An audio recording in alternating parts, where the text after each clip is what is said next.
You're listening to the One Man Show Network. Welcome to the MMA Fight Picks Podcast with your host, Aaron Weinbaum.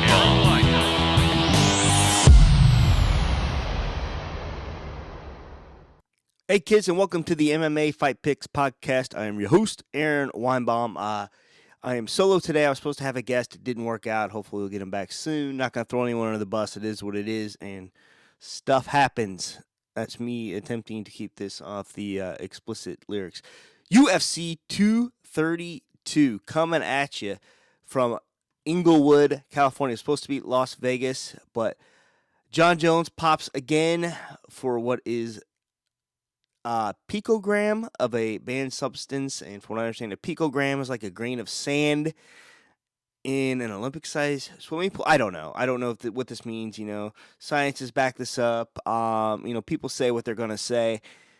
Apparently, this has been on a system for a long time, and it will stay in the system for a long time, stemming from the banned substance he, air quotes, accidentally ingested a year ago after he fought DC. So here we are at the Forum, Inglewood, California, December 29th, 2018. And there are a lot of fights on this card, a lot of really good fights on this card. If you're watching this on the YouTube, please make sure to give me a subscribe. And if you are on the Periscope, feel free to join in and help me pick some fights. And I will try to respond to comments the best that I can.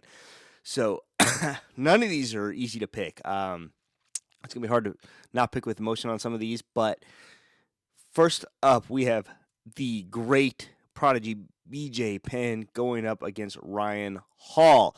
Now, BJ has not won a fight since, 2000, and is that right? Wow, 2010. His last fight, Dennis Seaver, majority decision. That's way back June 2017.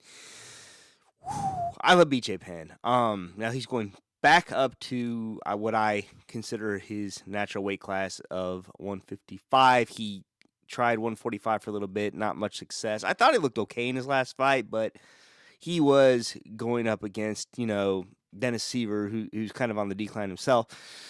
But apparently he's trained at Nova Uno in Brazil for the last several months, and we'll see what happens. But, let's go through this here. Majority decision, loss against Dennis Seaver. TKO, Yair Rodriguez.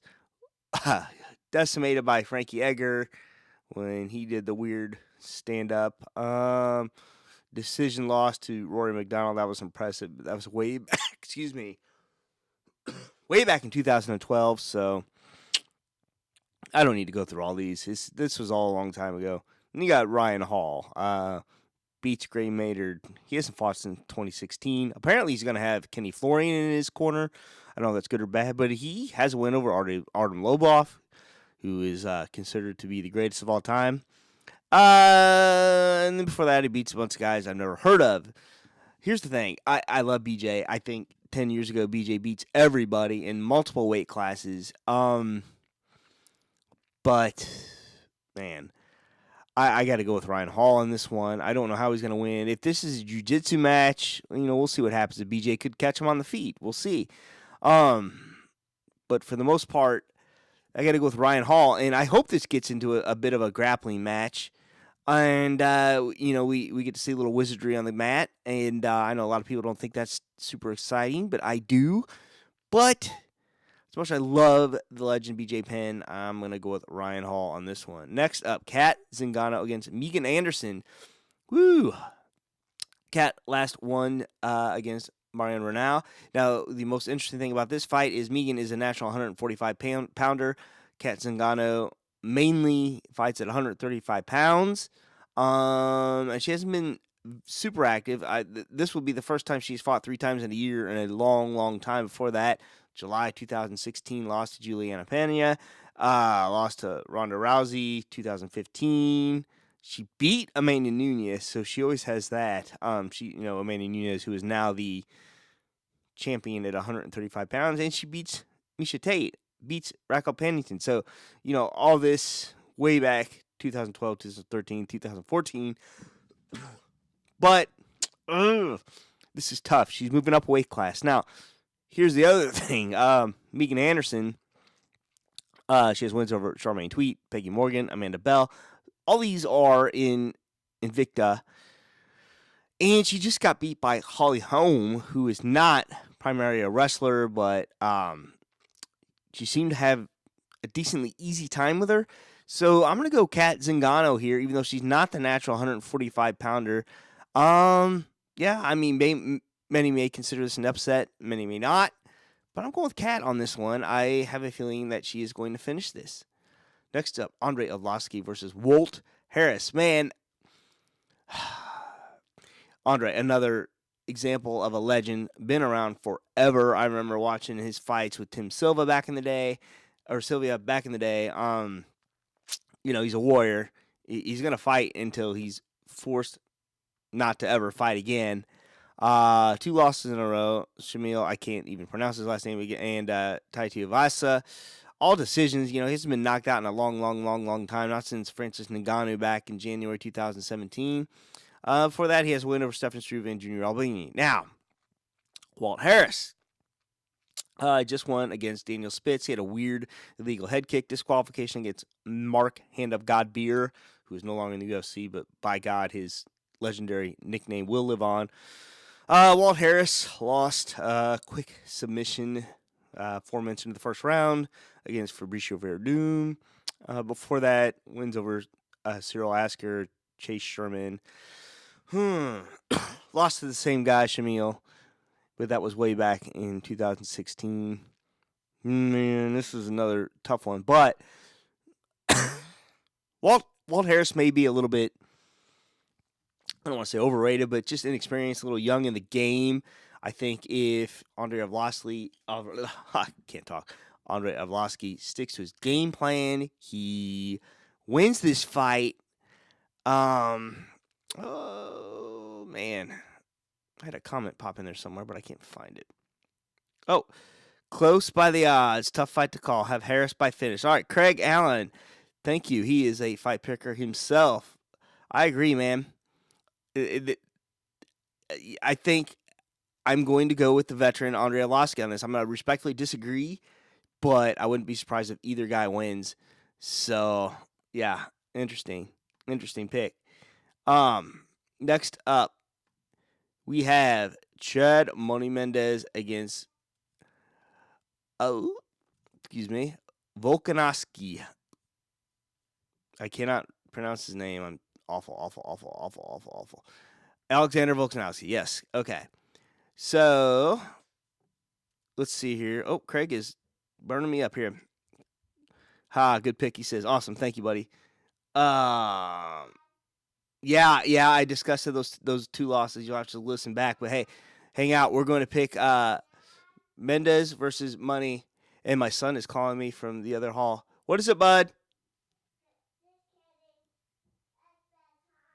Okay, I'll be there in a minute. It's bedtime, apparently. Awesome. This is what happens when you live broadcast. All right, Money Mendes, after a 2-year layoff, beats Miles Jury July 14th this year. TKO first round. Before that, loses to Frankie Edgar, which I thought he probably came back just a little too soon after getting beat on a short notice fight against Conor McGregor, where he was doing well until the second round, and he got caught and beat a little bit. Before that, this is way back in 2015. He beats Ricardo Lamas, loses Jose Aldo, and then he's on a streak from hell. Before that, Volkanovski, nothing but green, except for back in 2013. But he's beaten Darren Elkins, beaten Jeremy Kennedy, beaten Shane Young. Here's the thing: he's beaten a lot of guys, but in the end, who's he really beaten? That's a contender. Mendes has been around a long time. I think he used his time off wisely. I think he's going to come back and he's going to surprise us and beat Volkanovski. Next up, this one's really tough to pick. Ilir Latifi against Corey Anderson. You got Latifi, who's built like a shit brick house, not the tallest guy in the world, but he's got 2 very notable wins as of late. OSP of Vince St. Preux and Tyson Pedro. And the good thing, the weird thing about the OSP fight was it was a submission, a guillotine, which is odd. This guy's a striker. And then you got Tyson Pedro by decision. And before that, he loses to Ryan Bader by a knee. That could happen to anyone. This is back in 2016.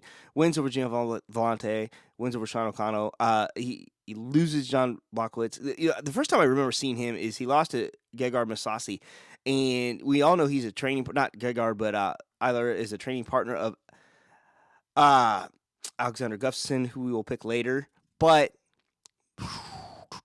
that was a short-nosed fight against Mousasi, and Mousasi just seemed to jab him to death like he does to a lot of guys, and comes out on top. But, Mousasi is also now a 185-pounder, so this is really an interesting fight. And then you got Corey Anderson. Nice win over Glover Teixeira. Beats Patrick Cummins. Loses to OSP. Head kick. Manoa. Punch. You know what happens. But he's alternated wins and losses. But I want to say these last two fights, he looks like he has really put it together.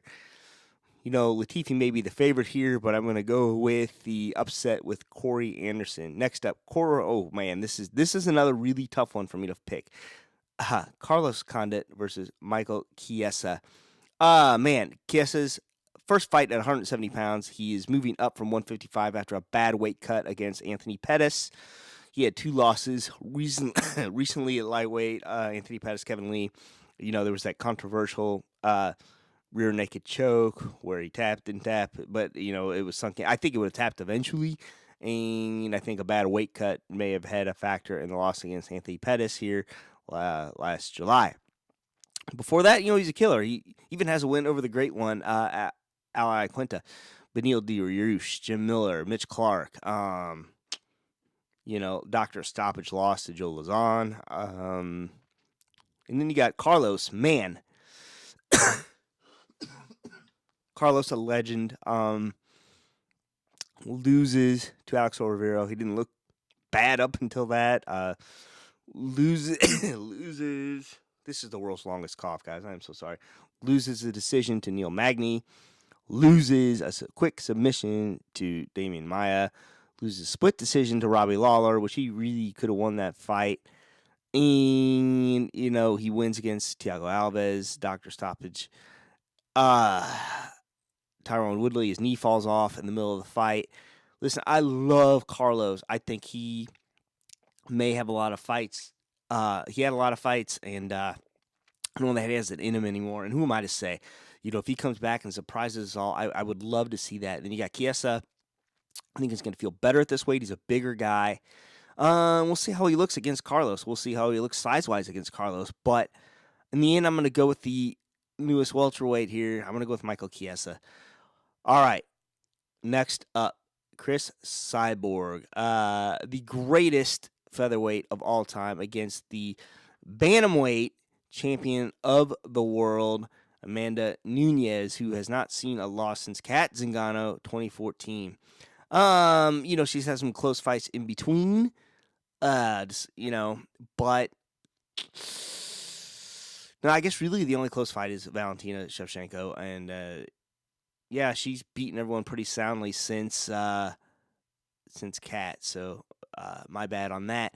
And Chris Cyborg, who beats everybody. Yana Kutskyana, who, I'm not really sure who she was. I think she was fighting for a Twitter check mark last time. Holly Holm, Tanya Evinger, Lena Landsberg, Leslie Smith. Most of these girls are 135-pounders. And then, Amanda Nunes, also a 135-pounder, but I think she's a pretty big girl and cuts a lot of weight to get there. How can I pick against the champ? How can I pick against the champ on this deal? I think Chris Cyborg wins. I think it may go a few rounds, but these girls, no one's going to try to take anyone down. They're going to slug it out. They're going to duke it out. It's probably going to be a KO. And if Amanda catches her, I mean, this is how the game goes. Now, the next fight of the night. The cause for the relocation here. Jon Bones Jones against Alexander the Mauler Gustafsson. So, this is tough. Did John test hot? Is he using anything? You're on steroids. We'll see. I don't know. But let's take a look at the last few fights of both guys. First of all, Double J, Jon Jones. No contest against Daniel Cormier, but in the end, it was a round 3 head kick KO. Wins an ugly fight against OSP. This was his last layoff. And he looked rusty. He didn't look in the best shape. And I don't want to say that he didn't train for this fight, but you're not in there for a while. Some guys react differently. Before that, unanimous decision against DC, Daniel Cormier. Beats Glover decision, beats Gustafsson decision, and that was a close fight. I think John etched it out. Destroys Chael, almost loses a toe, round 1, beats Vitor, who's short notice and undersized, beats Rashad. All right. Jon Jones, he would be the greatest if it wasn't for his screw-ups. We'll see what happens here. And then you got Gus, the Mauler here. He beats Glover. He looked really good in that fight. Glover's a big dude, and I picked Glover to win that fight based on what he did to Patrick Cummins. He looked huge against Patrick, not so big against Alexander Gustafsson, and, just outdid him. And I think there were some eye pokes involved, but the volume that he put on Glover was very impressive. Before that, he beats Jan Blachowicz, loses to DC, loses to Anthony Johnson by, I think he got launched by a knockout. But he beats Jimmy Manuel, and, of course, he lost the decision to Jon Jones way back when. Whoo! This is the thing. Everyone's picking Jon Jones because he's the greatest. I don't normally pick against a champion who really hasn't lost. I mean, you can say what, a no contest against DC, the 12-6 elbow thing with Matt Hamill, but I think if he comes back rusty or slower or not as impressive like he did with OSP, I think if he was fighting Gustafsson that night, Gustafsson would have finished him. Gustafsson would at least gotten the decision. And I think this could be a lot of the same. I think he was really careful about what he put in his body this time. I don't even think there was probably any supplements. He's afraid. Well, he, according to the news, he's afraid to put anything in his body.